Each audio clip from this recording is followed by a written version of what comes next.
पहिल्या फेरीमध्ये प्राण्यांची सभा भरली होती आणि त्यांनी ऑडिशन दिलं होतं आपल्या या कार्यक्रमासाठी. आता मात्र प्राणी घेऊन येत आहेत स्वतःच्या काही समस्या कीर्तनाच्या माध्यमातून ते आपल्याला सांगणार आहेत आणि त्या प्राण्यांचा म्होरक्या आहे मारुती करंडे उस्मानाबादहून. जोरदार टाळ्यांनी स्वागत करूया.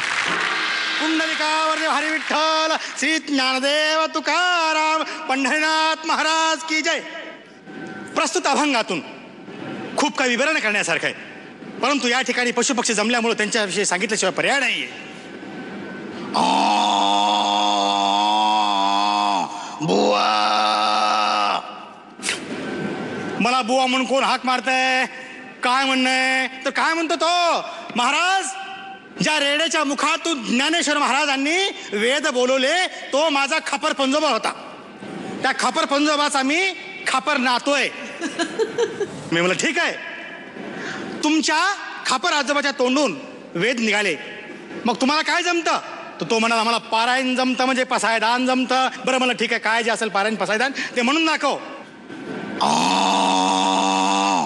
आता विश्वात्मके देवे एने वाग्यज्ञ तो सावे तो शोणी मज द्यावे कसा यदा नाही.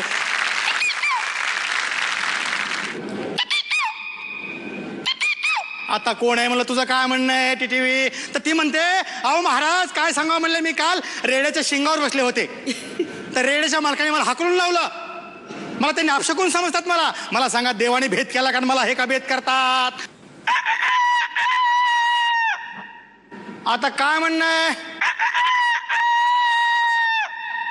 आता ह्या कोंबड्याचं असं म्हणणं आहे की जवळचा पाहुणा आला, जवळचा मित्र आला, माझाच बळी. काय जरी झालं तरी माझाच बळी, देवाच्या नावानं माझाच बळी. आता वराहाविषयी बोलायचं झालं तर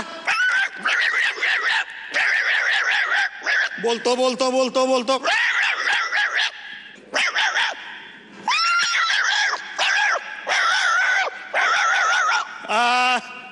त्या डुकरेजी साहेबाचं असं म्हणणं आहे की अलीकडे काय केलं, मनिका गांधींनी काय केलं, कुत्र्याचं चांगलं केलं आणि आमचं कसं आम्हाला कुणी उचलून येतं.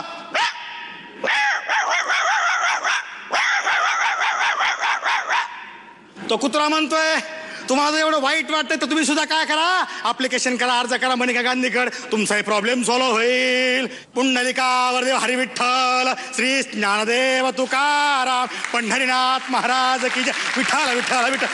बॉंग. मकरंद सर, आयडिया छान होती. रेडा खापर नातू ते पसायदान अजून जरा काहीतरी वेगळं येऊ शकलं असतं, तसा आला नाही तो. जरा यावेळी काय झालं, घोळ झाले मला. तुम्ही जे सादर करताय ते तर खरं एंटरटेनमेंट म्हणून, म्हणजे एंटरटेनमेंट म्हणजे आधी लोकांनी हसायचं म्हणून आहे ते. म्हणजे आम्ही हसता हसता सुद्धा असं राहायला पाहिजे, ते सादरीकरण असतं. तेच नव्हतं. मी सहमत आहे मकरंदची. मला असं वाटलं की एखादं सादरीकरण असतं तेव्हा त्याच्यात दोन गोष्टी असतात, एक तर त्याच्या मागचा विचार आणि एक प्रत्यक्ष सादरीकरण.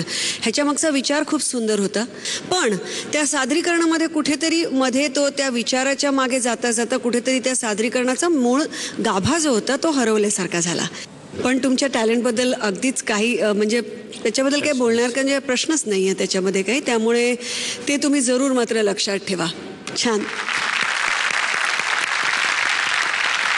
आणि आता पदकांकडे वळूया. मकरंद सर, किती पदकं द्याल तुम्ही? तुम्हाला पदकं देतोय 7 पदकं मकरंद सरांनी दिलेली आहेत. उर्मिलाजींची पदकं आपल्याला आता कळणार नाही, ती गुलदस्त्यात राहणार आहे.